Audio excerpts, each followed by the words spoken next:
Your boy making cold cuts, and I ain't talking about the sandwiches.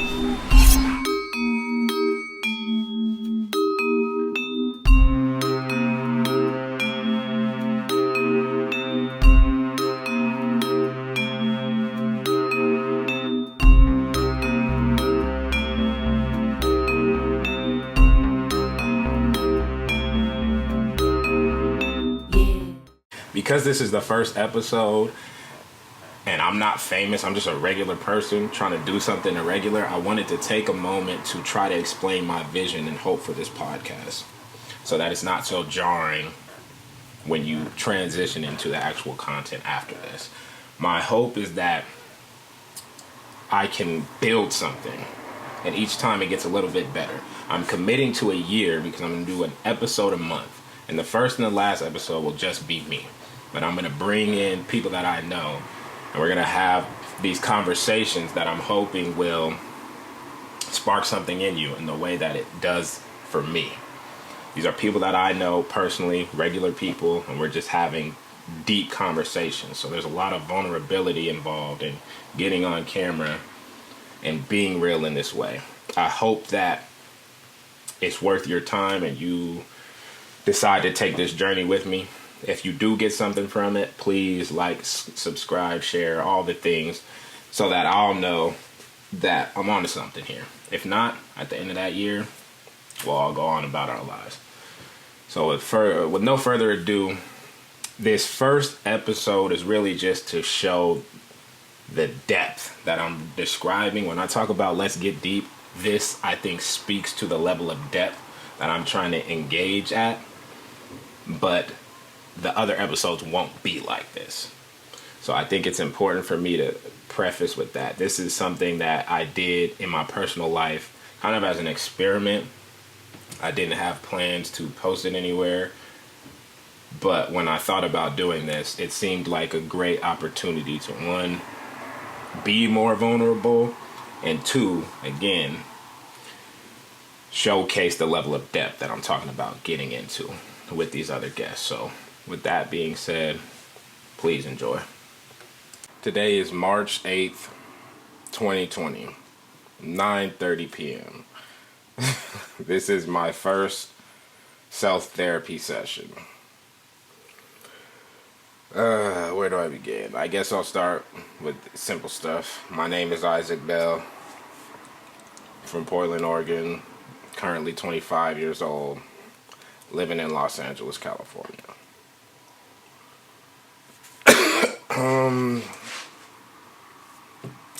I guess the easiest question to start with is, am I arrogant for doing this?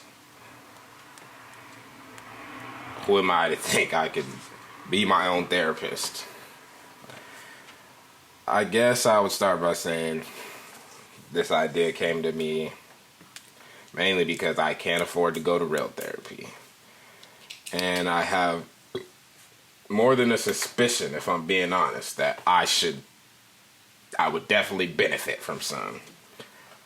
But perhaps there is a tinge of arrogance to believe I am self-aware enough or objective enough to conduct my own therapy.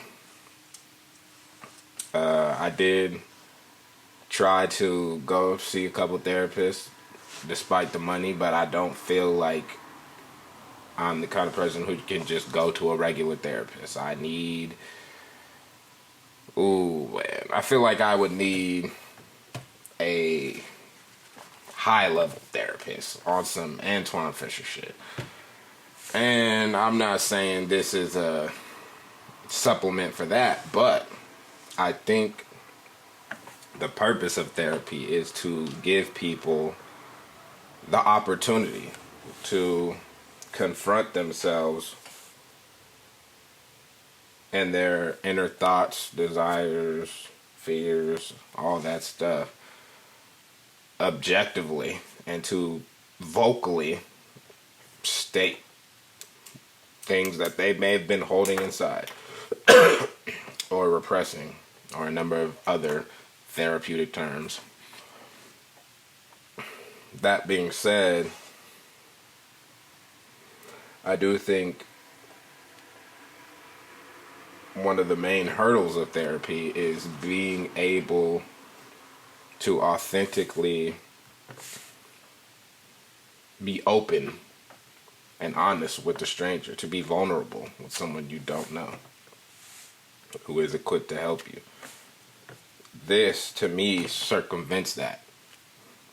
And even if it doesn't, if I can't look myself in the eye and be real, then what does that say about my life and the choices I make and the things that I think? And I don't know, to me, if I can't do this with me, there's a bigger issue involved. And as far as the training and exercises and all the other information that a licensed therapist is equipped with, I will say, as arrogant as it may sound, I could have had a career in therapy. I think if I had chosen that route, I could have had great success too, but it was not the path I chose to follow, because I do not believe it is the one I was chosen to walk. If for whatever reason I do decide to let somebody else see this, or one day it finds itself with outside viewership, I will just say, for the sake of saying, I am a person of faith. Now, whenever I say that, I'm not a religious person. I think there's a big distinction. I am a man of God, most definitely, hands down. And not because I was told to or was taught to, but because I have felt his presence in my life and have chosen to acknowledge that presence, listen, and develop the relationship with it. In addition to that, though, the reason I make the not religious distinction is because if I was in the church, they would consider me somebody who has a lot of hot takes. And I know the history of religion itself, and have studied quite a bit about society, law, history, other things I think put me in a unique position to have this frame of mind that I do. And I think there's a lot of things about the church that deters people from spirituality. Now, while spirituality is maybe, metaphorically speaking, the wilderness, there is an entire universe, at least a universe that we know of and don't know of, but we know it exists. And within that universe, there are things higher than us that we don't understand. And among those things, I think there are biblical principles in one way or another have been laid out, but there's also spiritual and universal truths and principles that are in operation too. And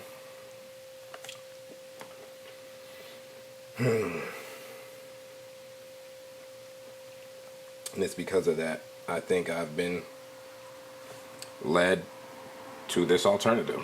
I don't think it was my own arrogance that led me here. I think it was the Holy Spirit allowing me to compromise to a degree. I can only guess, but if I'm being honest, I do believe there are some other motives. I don't think I'm quite ready to vocalize, this being my first session. I want to start slow, work my way up to that. I've set a monthly goal for myself with a minimum of 30-minute sessions. I think that's realistic. And I mean, shit. We'll see where it goes. See if it's effective. I think if nothing else, it'll be an interesting experiment to watch myself objectively and what I consider to be opening up, to see it outside of myself in a way where I can look at me and tell.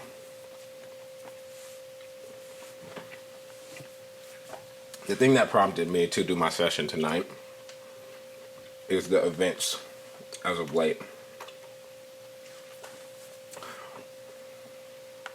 I think a very big lesson I've learned recently is the value of listening despite intuition. I've always been somebody who's able to pick things up easily. I've always been extremely intuitive, not just spiritually, but emotionally. I would consider myself a people watcher. And I understand people, not just from a human perspective, but a science and psychology, in terms of psychology, sociology, things of that nature. I've studied both in the classroom and in outside of the classroom, empirically. I know about people. And it's always been easy for me to connect with people, pick up on what they're saying, what they're trying to say, what they mean, that kind of thing. I say that to say, I think because of that, and because of my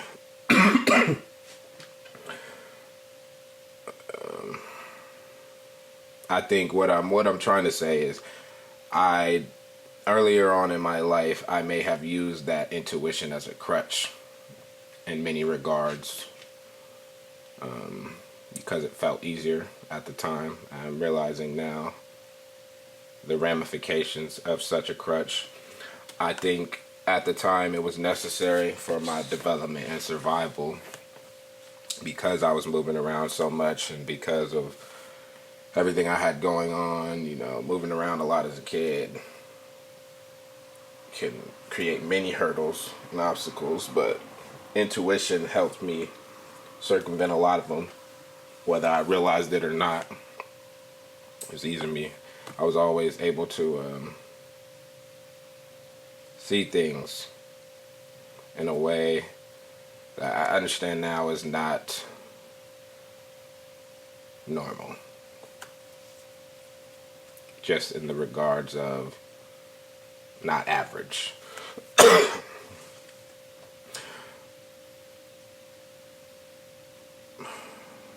Meaning,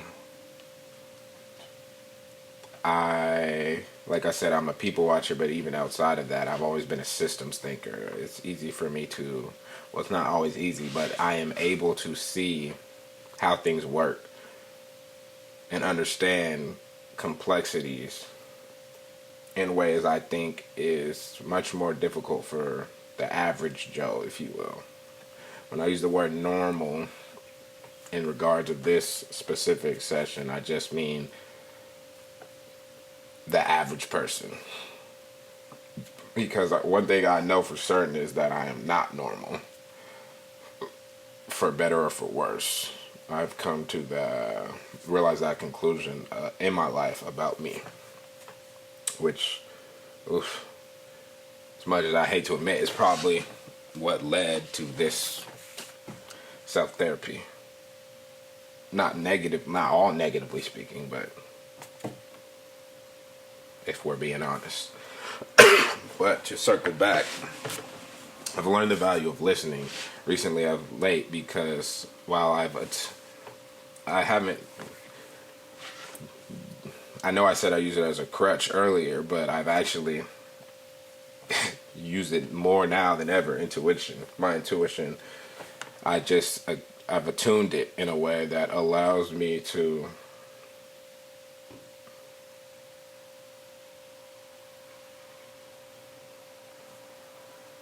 remove that crutch, for lack of a better term. I've learned the value of listening despite intuition because I now see the value or the things that can be attained when you don't just get what people mean. I feel like growing up, I developed a lack of patience with people because I was learning about the emotional truth. I was always, from what I can remember, I always harped on technicalities. I had a very logical brain of technicalities of saying what you mean, meaning what you say. But I see now as an adult the realm of emotional truth and the weight that it holds. And understanding that what people say is equally as important as what they mean to say. And even furthermore, what they don't mean to say, but is the subtext of everything that they're saying. By that I mean like the things that they don't realize they're saying. I feel like I was always naturally able to pick up on that, the things that people had inside, and it created these intense divulgings. I won't call them connections because I never felt connected. I always felt like it was a one-sided thing. Like I don't know. And for a while, I didn't understand why people would tell me this intensely personal shit until now, where I realized I was able to pick up on things in a way that made them feel, I don't know, comfortable, I guess, telling me this shit, whether I wanted to know it or not. There was something about me that made people tell me shit. And a lot of times it was personal shit. It's been all my life. And the reason I refrain from saying connection is because I never felt connected to these people. I always, if anything, my first reaction is, why the fuck are they telling me this shit? Or, damn, I'm like, I barely know you. I'm surprised you're telling me this shit. And even furthermore, I don't know. I've always felt an isolation of sorts, and not just because of my personality. Like I am a person who likes solitude. I like my personal space. I like my personal time, but I do also like human interaction and connection. To put it logically. I can't honestly say I have trouble with connecting with people. I think I connect with people very easily when I want to. I think I just have some internal shit that makes me not want to. And I hope that this will help me figure that shit out. Again, I realize I'm a person who can go on a lot of tangents. I think about a lot of shit all the time, ongoing, constantly, so I have a tendency to jump around. To circle back to my original point of learning the value of listening despite intuition, I feel like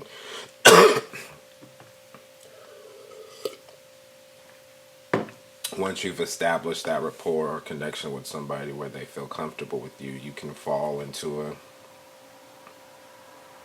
rhythm of them just understanding you know what they mean. And it takes that while it helps build a rapport, it does do them a disservice in certain regards of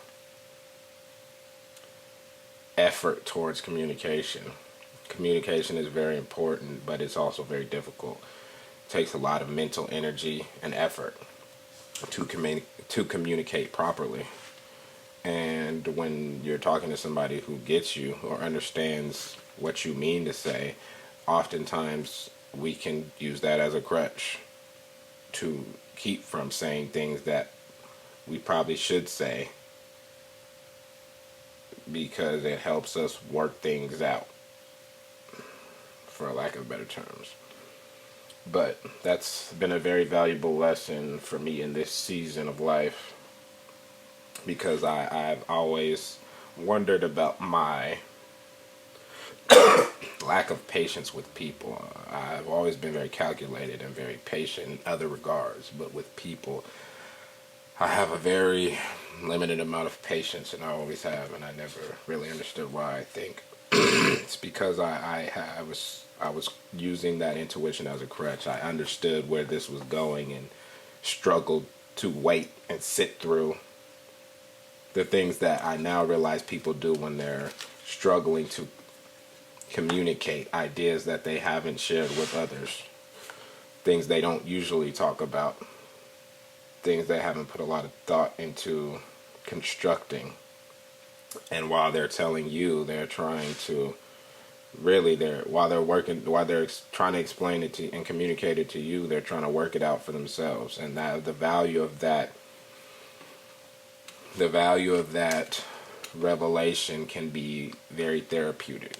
And I think it's a value that I was taking for granted for many years, which may have led to the dichotomy of feeling like people are divulging this very personal information to me but not understanding why. I think it's because of my ability to understand, perhaps be empathetic, that created those connections, whether I was reciprocating them or not.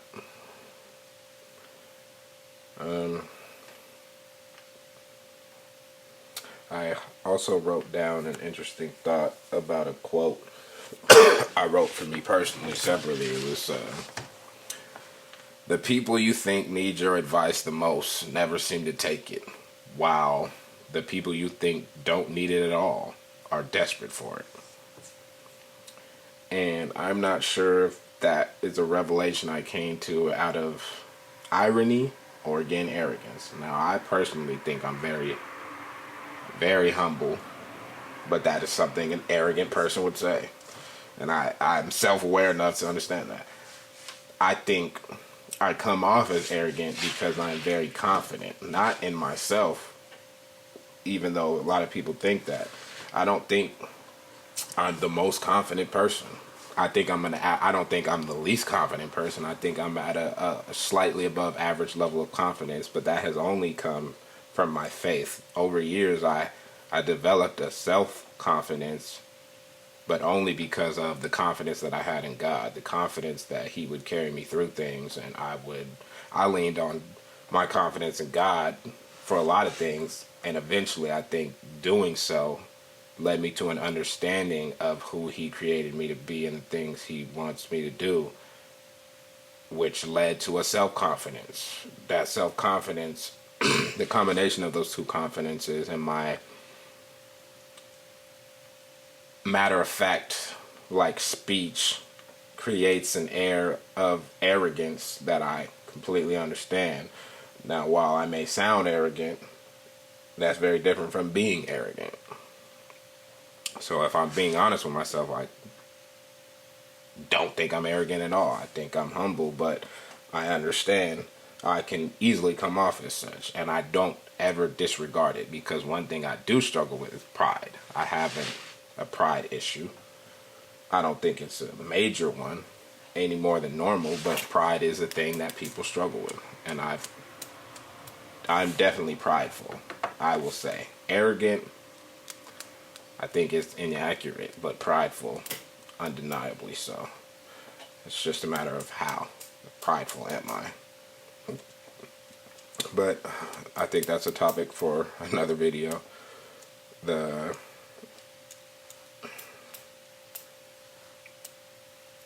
I think the point of this exercise is, again, to help me examine myself objectively in a way I haven't done. I created what I call a me survey, because I've never been one to care what people think about me. I think, and this is another facet of my faith, I think I had reached such a level of faith and have always had such a relationship with God that I really, I was never, I never struggled with those. Now that doesn't mean I don't like to be liked and all the basic human, natural human instincts and emotions of we are social creatures. These are facts based in sociology that I won't go into. Again, I don't feel the need to prove what I know, but I am aware that we are social creatures and we require human interaction. I'm not saying I am outside of that box, or I'm saying generally speaking, again, that I am outside of the norm because I've never felt the pressures, the social pressures that are normal to experience in the human experience in regards, especially for somebody who moved around as much as me and had to meet new people. And perhaps that is an effect of why I never felt like I cared what people thought or had to feel like or had needed that verification.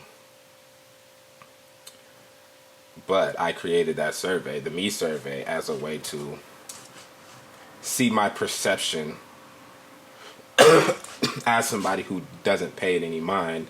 I thought it would be interesting to see how I'm perceived, because my self-perception, while is the most important, does not negate others' perception of me, especially when I don't allow anyone to really get to know me on an intimate level. Even those who know me can't say I really feel like they know me. Again, a topic for another video. I say that to say the point of the reason I bring up the survey is because that survey helps me to see how I'm perceived. I think this exercise will help me see how I truly perceive myself in a way that is not internal, in a way that's objective, a way to objectively examine and diagnose how I perceive myself. I think this gives me the ability to look outside of myself and see me, to people watch myself, to see myself as I see others, and the complexities of the things that happen on a synaptic level and all the information our brains take, like to be able to watch my own nonverbals and to see things about myself that I see in others that are very telling, the cues, if you will. That's the main point. I think that's my main point of this exercise. I think there will be some added bonuses, some unexpected rewards. I think, at least hope there will be. I hope this will help me, whether it's how I expect it to or not. I hope I will gain a lot from doing this. If nothing else, the discipline to be able to do it, things that a visual record to look back on, because I've always struggled with remembering things from my past. I've always had a sharp memory in certain regards, but there's a lot of things about my past that I think I should remember and I don't, and I would be lying if I said that didn't alarm me to some extent, but I'd also be lying if I didn't say I was kind of afraid to figure out why that might be.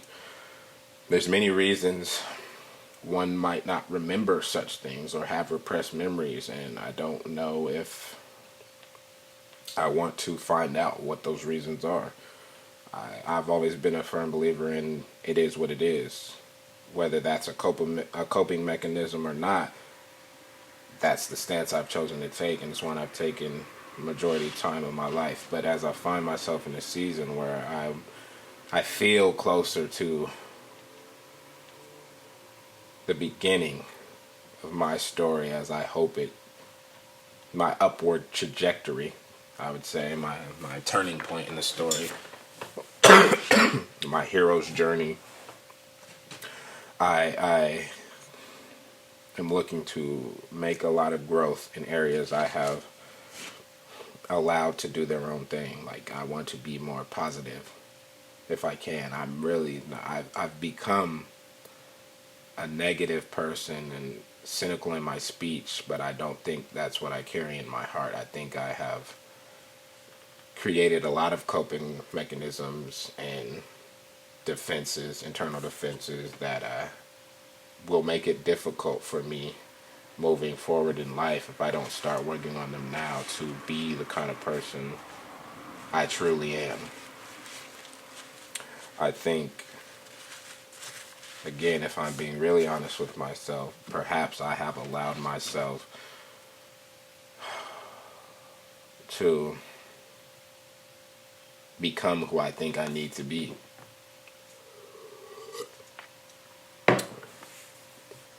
Which is a very interesting thing to say, but I will have to dive into that another time in another video. I say all that only to say that the point of this exercise,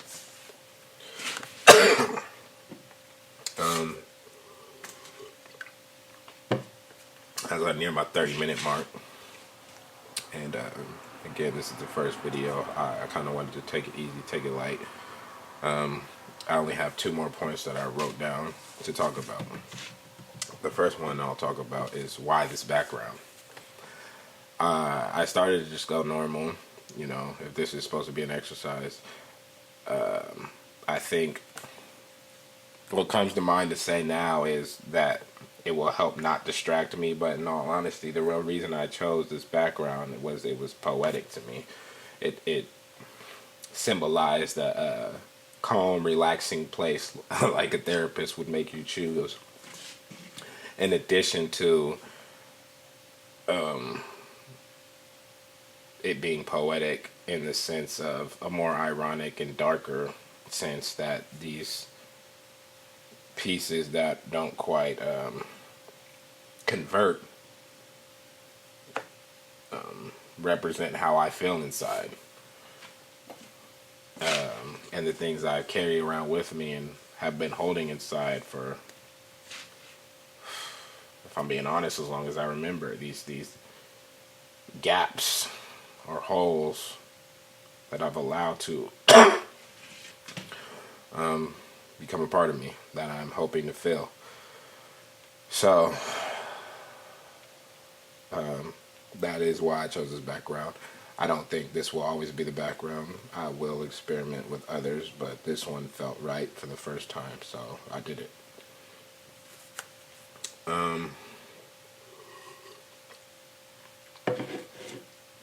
I just passed the 30-minute mark, and I'd be lying if I didn't mention that the thought crossed my mind to just end it here to avoid talking about my last bullet point for whatever reason. Today I was reminded of my dad's death. It was the first time I'd really talked about it in a while. Somebody else came up in conversation, and I talked about it in a level of depth I haven't done so it stuck out to me. That, in tandem with having watched Honey Boy the night before. I'm a person who watches a lot of movies. I watched a ton of movies, and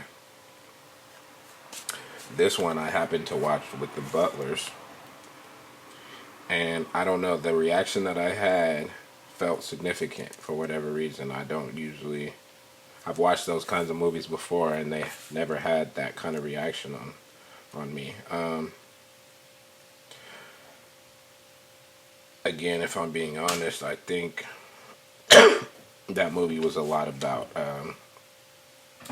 childhood trauma and abuse. And I think, for whatever reason, parts of the movie felt very familiar to me, and I don't think I wanted to acknowledge or even think about the possibility that I may have had a similar experience. I don't think I was abused as a child, but if I'm being honest, I don't know. There's a lot of gaps in my memory from my childhood, and I'd be lying if I said it wasn't possible that I was abused. I can tell you for certain, again, if I'm being honest, I suffered trauma as a child, whether it was intentional or not, whether it was trauma that was inflicted upon me maliciously or by way of circumstance. And I don't think that's something that I have ever stopped to acknowledge. The trauma of my childhood and what it may have done to my development as a person. And this goes back to the scary idea, or not even idea, the scary fact that I can't remember. I can't remember a lot of my childhood. I don't know if that's intentional, subconsciously, or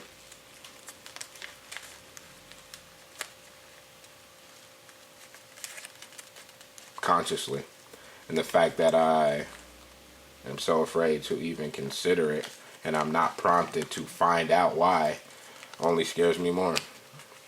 But again, that's a video for another time. The reason I bring up Honey Boy in regards to my dad is my dad died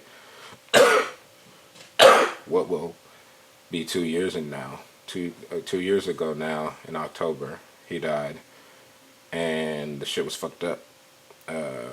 Not just because he died, but the whole way it went down. I'm going to take the time to regale the whole shit as if I was talking to someone other than me, simply because I know that's what a therapist would make you do. I was working. I had moved away. I won't act like I didn't always feel like I wanted to escape where I was from, and I felt like I had done so, at least physically. I had finally escaped Portland, Oregon, whatever I was running from. A video for another time. My aunt at one point said to me she thought I was going to leave and they were never going to see me again. And while I understand her statement, I don't know how I feel about it. Even now, I don't think she meant it maliciously, but it is something she felt and thought. And I think that has deep ramifications that I will have to address in another video. But in regards to my dad, I was working at a trailer house in Culver City,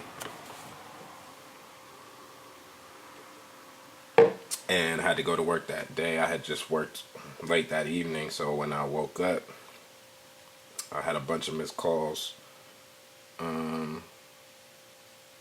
I think I heard my phone vibrating and ignored it because I was tired.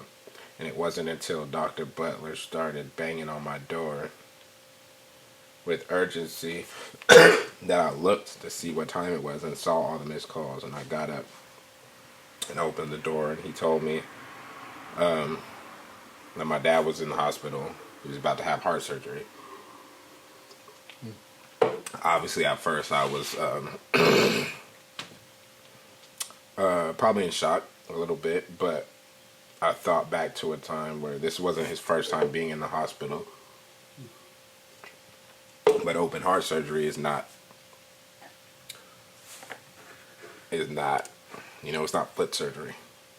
It comes with a different level of urgency.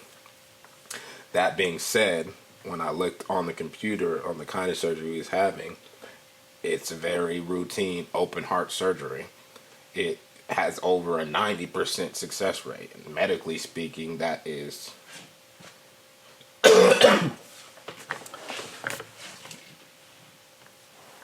not normal. It's unusually high, especially for surgery of the heart, which sent me to a place of it's gonna be fine. Then I went to lay down because I was still tired and I didn't feel this urgent need to rush. But as I laid down to go back to sleep, I felt a spiritual jolt literally propel me to sit up in my bed, and it was like, if you don't go now, your dad's gonna die. And then I was like, all all at once, the urgency I felt was kicked into gear. I bought a ticket immediately, went to work, told him I had to leave, and flew out that day. 51 days later in the hospital, because he had surgery, they said it went well, and they were just waiting for him to wake up. And, you know, the anesthesia can sometimes stay in the fat cells, and he had put on a lot of weight towards the end of his life. So there was a long waiting, but the whole time in my heart, I knew it wasn't going to end well. But I didn't say anything to anybody. I just kept it to myself.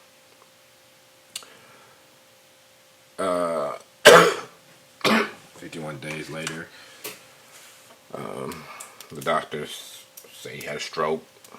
They did a CAT scan when he didn't wake up after a certain amount of time. And on that CAT scan, not just one stroke, but a series of strokes along both sides of his brain. Now, like I said before, I have a formal education, multiple, which some of which include biochemistry. There was a program that included anatomy and physiology. I know a lot about science, medical science. That's only to say, when the doctor said that, I understood what it meant and the likelihood of him waking up after that, especially considering the condition he would be in should he wake up. Now, my dad had always been very vocal about if he ended up in a situation such as the one he ended up in. And I felt, again, I went against my gut in allowing him to stay in that state for 2 more weeks to see if he woke up before we made a decision at the request of my grandfather. Had anyone else asked me, I think I would have said no. Even if my decision would have been superseded, I think I would have beat myself up in those regards, specifically to following my gut, less had I not chosen to agree to it. And had he not asked me, I think I would have been a lot more vocal about not doing it and extending that process out longer. When we did finally pull the plug and reach that decision, there was a moment where there was a lot of outside chatter, a lot of which fucked up. And I may have allowed that to affect me a bit, whether it be worldly or spiritual on the enemy side. There was a moment when I asked if I wanted to stop it. Could I? And I asked my aunt, and she said no, which is the appropriate answer in the situation in which I asked, but I don't think I believed her. I think had I made a spectacle about stopping it, I could have, and that was enough for me to not do it. So when we did pull the plug, for whatever reason, I ended up, I was holding his hand when we did it, and he almost died immediately, even though he had been taken off the breathers and breathed on his own for quite some time earlier in the process. He died almost immediately, and I don't know what happened per se, but definitely felt some type of strange phenomenon I can't describe. But I was holding his hand and was struggling to let go of it, and ended up staying there, apparently longer than everybody else, for quite some time. I don't know how long, but I was there. I was in my body. I was conscious of me standing there, I just don't think I had a real perception. I don't think I had an accurate perception of the amount of time I was standing there. For whatever reason, I don't think it was an emotional reason or a worldly reason. But I can't say that it was a spiritual one either. Perhaps it was something a therapist would help me figure out, which is why I'm bringing it up. It's very possible that I had a lot of emotion. I think there was a lot of emotion during that time that I was being shielded from. I could feel it, but not feel it at the same time. I do truly believe, if I'm being honest, that God was shielding me from a lot of the emotion. I actually did not cry once that whole time, which was very strange to me. Even outside of my normal inability to cry, I reached a point in life where I struggle to cry normally. Like even when I want to cry and the urge is overwhelming, it almost hurts. I struggle to do so, which is a topic for another video. But it was especially strange because my dad was one of the few people who could cut through that emotional scar tissue, metaphorically speaking, and would have me crying very viscerally, if you will, like heavy tears. I am an ugly crier when I do cry, for whatever reason. It's not nose, headache, all that shit. I suffer from migraines, so whenever I get a headache, it quite often turns into a migraine. But he was one of the few people, if not the only, who could bring me to tears quite easily, and not from a malicious, abusive standpoint. Just I remember one time, I don't think I'll be ever able to forget. I don't even remember what I did, but there was something. I did something, and he didn't yell at me or scream at me. I think he was on the way to work, and I told him when he got home, and he had to leave again. But I remember he was saying he was disappointed in me, and I don't know. Even now, thinking back about that shit, does something to me. Not really sure what, but at the time I was crying. Immediately started crying.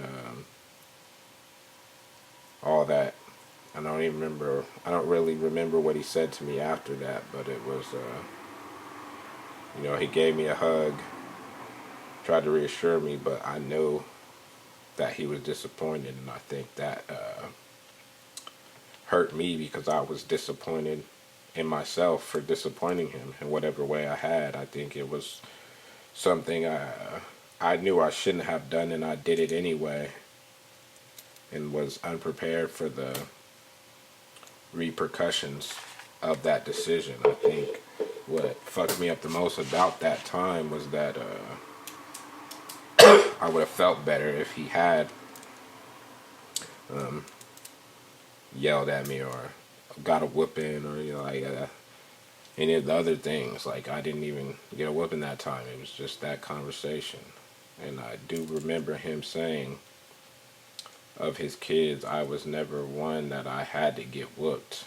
With me and him, it was always a conversation. And I think that's what led to our relationship or our closeness, that I don't know if I always acknowledged in the appropriate ways. When that happened and I was standing in the room, I realized my Uncle Darrow said something to me about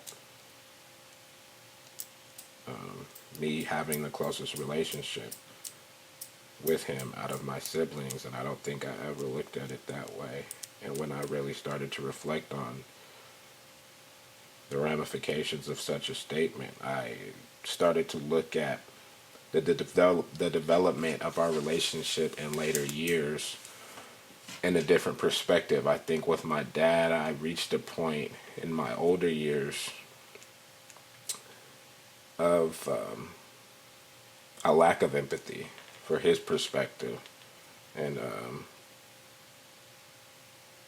I think that was due to me as a child looking up to him, as a lot of young boys do. Like when I was a kid, there was a time where my dad was, if not my favorite person, very close, or a superhero to me, if you will, especially given his reputation around Portland and like the things he had done.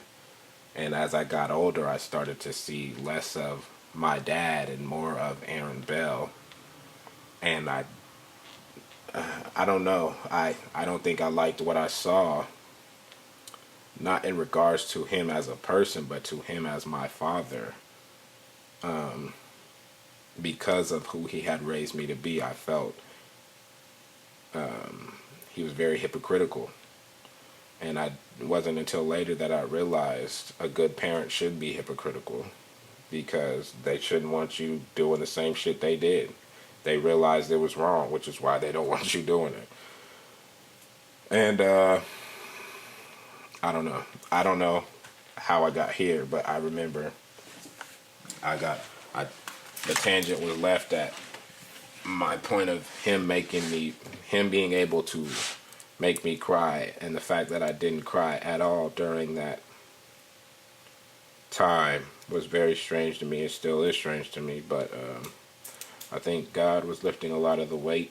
I'm sure it was strange to the people around me. He was lifting a lot of the emotional weight for whatever reason. Perhaps at that time it would have crushed me, because I've been struggling since moving out here emotionally for whatever reason. I think that's what's prompted this video. And I think I've allowed myself to become the kind of person who doesn't even know how to approach dealing with it. It's always been easy for me to say I'm the kind of person who doesn't do all the emotional shit and talk about my feelings as a way of kind of another coping mechanism. I am a person who feels very deeply. I've always been a creative person and creative artist, and for somebody who has such a logical brain at their core, their natural tendency is being so logical, but creation and creativity and coming so naturally well is only a product of empathy, whether that be from trauma or understanding. I will say my mom considers herself an empath, and I don't doubt that she is. Some of that could have been passed on to me, but I do know the reality of my life is that I have always felt very deeply, whether I was able to express it or not. I wrote poetry, I write, I've done music. It's no coincidence. Feeling deeply is a requirement to do those things. And I've always been afraid of how deeply I feel, if I'm being honest. But that's for another video.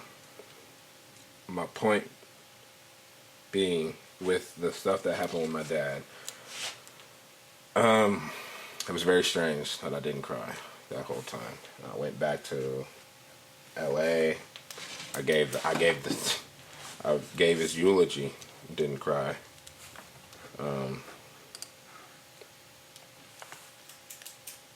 Did everything, didn't cry. Came back to LA, didn't cry. I think maybe I cried once when I woke up out of a dream and realized, I think when somebody close to you dies, there's a point that comes where you wake up and realize they're dead. It sounds fucked up, but it's a very real thing that I know doesn't just happen to me. There's a point of knowing something happened and then understanding the realities of what happened and what it really means. And there was a point where I woke up, I think, from a dream, and I was like, and the reality of it just hit me, like, this nigga's dead, and I'm never gonna see him again. Never gonna get a hug. He won't see any of the shit that he won't see me get any of the shit I've bet my life on. And my dad is one of the few people where I can wholeheartedly say, while he didn't always believe the shit I told him about I was capable of, he did always believe in me. And he believed I would do great things and be successful in whatever I did. And it was only recently he started to really understand my capabilities musically. So just the timing of when I lost him, where our relationship was at, the reasons it was in that place, everything just started. It gave me a real new perspective, not just on our relationship, but on life. And pushed me to make some big changes. Was it worth his life? Was it because he died? Yes. Did I have some, like, not to say that God's plan, God killed him to serve my plan, my life purpose, but the other thing I struggled with was not wishing he was going to live. There was no point where I was hoping he was going to live through that, because my dad had been struggling for years, and I knew he wasn't living the life he wanted to, and I felt like he was suffering. And whether it sounds fucked up, I don't know. The reality of it is I felt like I felt like I cared unselfishly because I didn't want him to suffer. I felt like he wasn't living the life he wanted to, and I didn't think he was able to break the negative habits he had built over years of his life, and he kind of knew it. And it wasn't that he gave up, but he didn't have whatever he had anymore. And I was praying a lot that he would not suffer anymore. So when he ended up on his deathbed,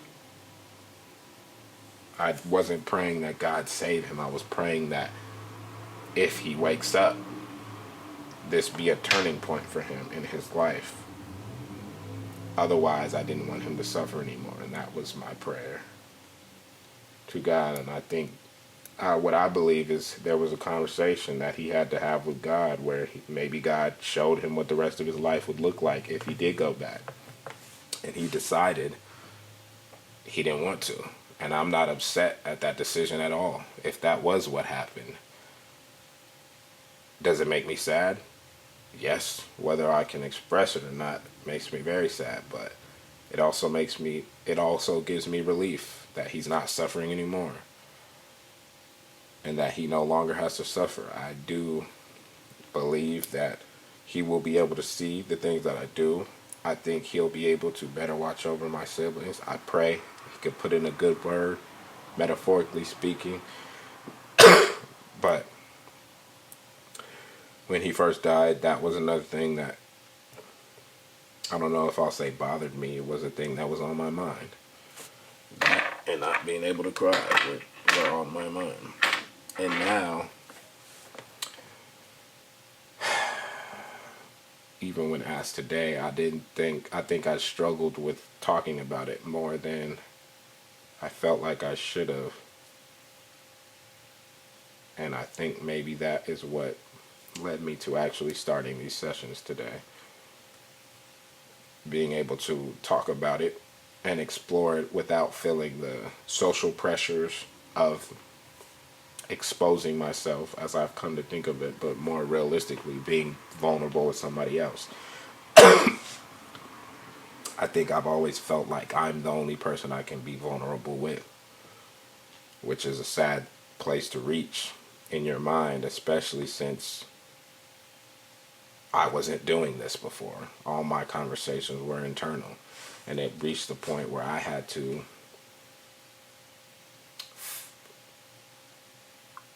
not split my psyche on some different personality shit, but just categorize parts of myself under different umbrellas of my personality.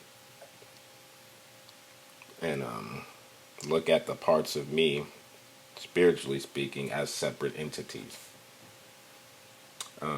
While it may become the foundation for my success, I do think it was a result of some sort of trauma or issue, whether it be actual or perceived. But as I've been saying this year, God's plan is God's plan, whether it's the good stuff or the bad. And I have chosen to commit my life to the plan because I believe in the end, overall, God's plan is the best plan. It's the best case scenario. And I pray every day that I'm able to stick to it and walk the plan because of what is promised. And sad to say, I've struggled with the idea that I could be crazy. Not to the multiple personalities extent, but a more subtle insanity of, and I think in a weird way it is the justification that I'm not crazy, because I understand the possibility. I can understand and acknowledge excuse me.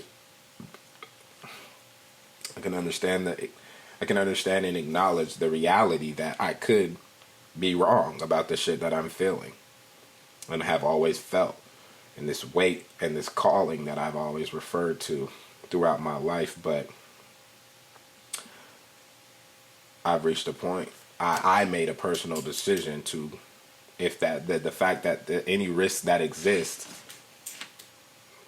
is a gamble, and it's a gamble in life that I'm willing to take because I think I will come out on top of that gamble, to the extent that it is one. But I can't look in this camera and look myself in the face and say I don't truly believe that I'm not crazy and I didn't make this shit up.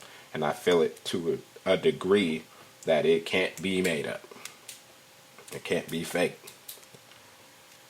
The vision that I have for my life was given to me.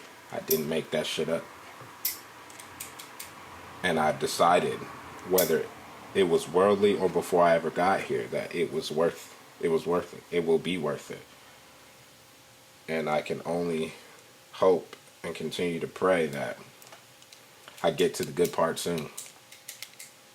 Because I'd be lying if I said, while my life hasn't been terrible and despicable, and I've had a lot of great moments and met a lot of great people, I'm very blessed and have been and will continue to be, but I wouldn't lie.